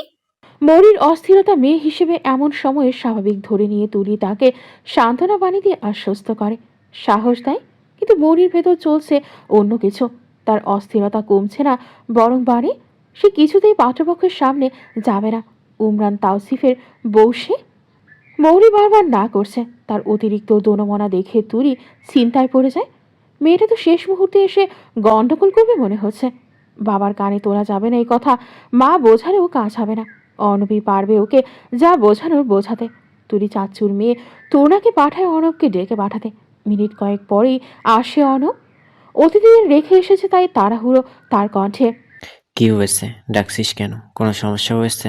মৌরিকে বোঝা, ও বেঁকে বসেছে, পাত্রপক্ষের সামনে যাবে না বলছে। আমি অনেক বুঝিয়েছি। তুলির চিন্তিত কণ্ঠ বোনের কথায় অর্ণবের কপালে ভাঁজ পড়ে। প্রস্তুত মৌরি বিছানার এক কোণে থম মেরে বসে আছে। তাকে দেখে অর্ণব তুলি ভুল কিছু বলছে না বুঝে গেল। সে যাবে না ভেবেই রেখেছে, তা তার মুখভঙ্গিতে স্পষ্ট। অর্ণব তুলিকে ইশারায় সত্যি বলে মৌরি কাছে যায়। কি হয়েছে মৌ, কোনো সমস্যা? আমি বিয়ে করব না ভাইয়া, ওদের সামনেও যাব না আমি। তোমরা প্লিজ ওদের মানা করে দাও, আমি কারো সামনে যাব না। মৌরির কাতর কণ্ঠ। এর কারণ? বুঝতে পারছি না, আমি কিচ্ছু বুঝতে পারছি না, কিন্তু আমি কারো সামনে যাব না। আমার ভেতর কিছু একটা হচ্ছে। এইসব এইসব ভালো লাগছে না আমার। ওদের সামনে গেলে ভুল হয়ে যাবে। অর্ণব শান্ত দৃষ্টি রেখে বোনকে পরখ করে। ওর অস্থির মুখভঙ্গি ঘরমাক্ত কপাল সবটা দেখে। কেমন লাগছে তোর? বুঝতে পারছি না তো, কিন্তু ভুল হবে। আমি এটা করতে পারবো না, কারো সামনে যাব না আমি। বাবা মা তোকে জিজ্ঞাসা করেছিল, তখন বিয়েতে আপত্তি আছে, জানালি না কেন? আমি জানি না ভাইয়া, ভুল হয়ে গেছে। আমি বিয়ে করব না। মৌরির কাঁদো কাঁদো কণ্ঠ। কাঁদছিস কেন? ভাই মেরেছি নাকি বকেছি? মৌরি ভাসা ভাসা চোখে তাকায়। অর্ণব দীর্ঘশ্বাস ফেলে। সে মৌরি রাজি হয়েছে এতেই অবাক হয়েছিল। তার মনে হচ্ছিল বোনের কাছে নির্দিষ্ট কারণ না থাকলেও বিয়েতে আপত্তি করবে, অদৃশ্য টানে আপত্তি করবে। বাবা মৌরিকে আবার কোনো পাত্রপক্ষ দেখতে চাইছে, সাথে এবার কিছু একটা ভাবতে চাইছে ওর বিয়ে নিয়ে। তা জানালে সে আর সময় নষ্ট না করে মেডিকেল থেকে চলে এসেছে যত তাড়াতাড়ি সম্ভব। তারপর বাবার সাথে অনেক আলোচনা করে মৌরিকে বিয়ে দেওয়ার সিদ্ধান্তে এসেছিল তারা। বাবা মা যখন জানতে চাইছিল তখনও আপত্তি করেনি মৌরি। তুলি যখন সকালে আজ দেখতে আসার কথা বলেছিল তখনও আপত্তি করেনি। তাই অর্ণব ধরেই নিয়েছিল মৌরি এখনো কিছু অনুভব করতে পারছে না। খুশি হয়েছিল বোনের জীবন একটা পর্যায়ে গিয়ে দাঁড়াবে, সংসার হবে। কিন্তু অবশেষে তার দ্বিধা সত্য প্রমাণিত হলো। মৌরি বিয়ে করবে না। তার মনে হচ্ছে এটা হলে ভুল হবে। অর্ণব তার মাথায় হাত রাখে। মৌ, তোর সব কথা বুঝতে পারছি। বিয়ে তোর মন থেকে যতদিন করতে ইচ্ছা করবে না ততদিন হবে না, আমি কথা দিচ্ছি। কিন্তু আজ মেহমানদের সামনে যেতে হবে, পরিবারের সম্মান জড়িয়ে, তোর সম্মান জড়িয়ে। মেয়ে দেখাতে ডাকে, যদি না দেখায় তাহলে সেটা তাদেরও অসম্মান, আমাদেরও অসম্মান, সাথে তোরও। নানান কথা লুটবে, বুঝতে পারছিস আমার কথা? পরে সব বিষয় আমি সামলে নিব। শুধু আজকে মেহমানদের সসম্মানে বিদায় করি। মৌরি ভীষণ অসহায় বোধ করে। তাই ভাই ঠিক বলছে, ওদের সামনে না গেলে খুব অসম্মান হবে বাবার চাচ্ছুর। কিন্তু মেজরের কথা কি করে উপেক্ষা করবে সে? তাছাড়া তার মনও বলছে এটা ভুল হবে, কিন্তু ভাইয়ের কথাও ফেলতে পারবে না সে। পরিবারের সম্মানটা গুরুত্বপূর্ণ। মৌরি অতিথিদের মাঝে একরাশ দ্বিধা, সংকোচ আর সুপ্ত অপরাধ বোধ নিয়ে নতমস্তকে বসে আছে। পাত্রের মা তাকে নিজের পাশেই বসিয়েছেন। পরিবারের সম্মানের কথা ভেবে অতিথিদের সামনে আসলেও তার ভেতরটা অপরাধ বোধ আর অনুশোচনার ঝড়ে ওলটপালট হয়ে যাচ্ছে। বিশেষ করে যখন নিজের উপর কারো মুগ্ধ দৃষ্টি অনুভব করছে, তখন কোথাও অদৃশ্য হয়ে যেতে ইচ্ছে করছে তার। কারো সাথে অন্যায় করছে সে না, মেজর তো আছে, কিন্তু মেজর ছাড়াও অন্য কারোর সাথে অন্যায় হচ্ছে। মৌরিকে পাত্রপক্ষের পছন্দ হয়েছে। অবশ্য মৌরির পরিবার থেকে সম্মতি পেরে ওকেই যেভাবে হোক বাড়ির বউ বানাবে ঠিক করে রেখেছিল তারা। আগে থেকে খোঁজ খবর নিয়ে ওকে বেশ মনে ধরেছিল কিনা, তাই তাদের দিক থেকে সব কিছু বেশ সক্রিয়। বলছিলাম, খাওয়া দাওয়া গল্পগুজব তো সবই তো হলো, এবার আসল কথায় আসি। মৌরিমাকে আমাদের আগে থেকেই পছন্দ, তাই আমাদের দিক থেকে বিয়ের জন্য স্বস্ফীতভাবে সম্মতির সুযোগ মত আছে। আপনারা যদি আপনাদের দিকটা জানান তাহলে আমাদের বুঝতে সুবিধা হয়। আমি আসলে আজ ওকে আংটি পরিয়ে দিতে চাইছিলাম আমার ছেলের নিশানের হিসাবে। পাত্রের মা নিজের কথাগুলো রাখে। ওনার কথা শুনে মৌরির বাবা চাচ্চু নড়ে চড়ে বসেন। বাবা গলা ছেড়ে কিছু বলতে চাইবেন, তার আগেই ছেলের চোখের ইশারা দেখে কিছুটা থেমে যান। অর্ণব কিছু বোঝালো, তার বাবা কতটুকু কি বুঝলো জানা নেই, তবে সময় নিয়ে বলেন, আমাদেরও কোনো সমস্যা নেই, সব দেখে শুনেই আপনাদের আসতে বলা। তবে বিয়ে হবে দুটো মানুষের মধ্যে, আপনারা মৌরিকে জেনে শুনে এসেছেন, কিন্তু আমার মেয়ে আজই প্রথম দেখছে ছেলেকে। আমাদের নিজেদের মেয়ের ভালো খারাপ মতামত নিতে হবে, তারপর এগোতে চাইছি। আশা করি আপনারা বুঝতে পারছেন কি বলতে চাইছি। একটু সময় দরকার। আমি আমার মেয়েকে একটু সময় দিতে চাইছি নিজের অনুভূতি আর উপলব্ধি বুঝতে। আশা করি কিছু মনে করবেন না। না না, কোনো সমস্যা নেই, আমাদেরই ভুল। ওকে বোঝানোর সময় দেওয়া দরকার। আসলে আমরা মৌরির মতামত পেলে তখন আমাদের জানাবেন, আমরাও তখন না হয় আংটি পরিয়ে দেব। হ্যাঁ, বাবার কথাগুলো ঠিক, তবে আমার মনে হয় ওদের নিজেদের মধ্যে একবার কথা বলার সুযোগ দেওয়া উচিত। তাহলে মৌরির পরবর্তীতে সিদ্ধান্ত নিতে সুবিধা হতো। পাত্রের বড় বোনের কথাটা শুনে সাথে সাথে মৌরি চোখ তুলে ভাইয়ের দিকে তাকায়। তার চোখ বলছে সে আলাদাভাবে কথা বলতে অনিচ্ছুক। অর্ণব দীর্ঘশ্বাস ফেলে। বলছিলাম মৌ কিছুটা অন্তর্মুখী স্বভাবের। প্রথম দেখাতেই কারোর সাথে আলাদাভাবে কথা বলতে আরাম পায় না সে। সময় সুযোগ বুঝে আরেকদিন না হয় ওদের দেখা করার ব্যবস্থা করে দিব আমি। ততদিন মৌ নিজেকে প্রস্তুত করুক অপরিচিত কারোর সাথে দেখা করার জন্য। কিছু মনে করবেন না প্লিজ। অন্তর্মুখী স্বভাবের অপরিচিতদের সাথে হঠাৎ কথা বলতে নানান রকম সমস্যা হয়তো জানেনই তো। অর্ণবের কথা তাদের মনে কিছুটা দ্বিধা ঢোকে। পাত্র হতাশ হয়, তবে বেশি পাত্তা দেয় না, মেনে নেয়। মৌরিকে রুমে পাঠানো হয়েছে। আরও কিছুক্ষণ আলাপ আলোচনা আর গল্পগুজব করে পাত্রপক্ষ বিদায় নেয়। মৌরি ভেতরে থেকেই তারা চলে যাচ্ছে টের পায় সকালের কথাবার্তায়। সে থম মেরে বসে আছে বিছানায়। ঠিক হলো না একটু, যা হয়েছে একেবারেই ঠিক হয়নি। তারা চলে গেছে এমনটাই ভেবেছিল মৌরি, কিন্তু আবার অপরিচিত কারো কণ্ঠস্বর কানে আসতো বাইরে থেকে। এটা পাত্রপক্ষের কারো আওয়াজ ছিল বলে মনে হলো না, তবে স্বয়ং পাত্র হলেও হতে পারে। তার কণ্ঠ শোনেনি সে, তাই অপরিচিত লাগছে হয়তো। মৌরি তেমন পাত্তা দেয় না, বিরক্ত তার চোখে। মাথা ঝুঁকিয়ে বসেছিল বিছানায়, কিন্তু বাইরে ওই কণ্ঠস্বর এবার একটু বেশি কানে বাজছে। পুরুষালী গমগমে এই কণ্ঠস্বর তার গায়ে কাটা দিয়ে উঠছে। এটাই সেই অতি আকাঙ্ক্ষিত স্বর। তার চিনতে ভুল হলো না। পুরোটা মাস যার সামান্য দেখা পাওয়ার জন্য তোড়পেছে, এটা সেই। তীব্র বেগে স্পন্দিত হয় তার হৃদয়খানি। ধীর পায়ে ওঠে, বের হয় রুম থেকে, এগিয়ে যায় বসার ঘরের উদ্দেশ্যে। তার কল্পনা হয় নয়তো সরাসরি বাড়িতে পরিবারের সম্মুখে আসবে। আগে তার সাথে দেখা করে পরিস্থিতি না বুঝেই সবাইকে কি বলবে।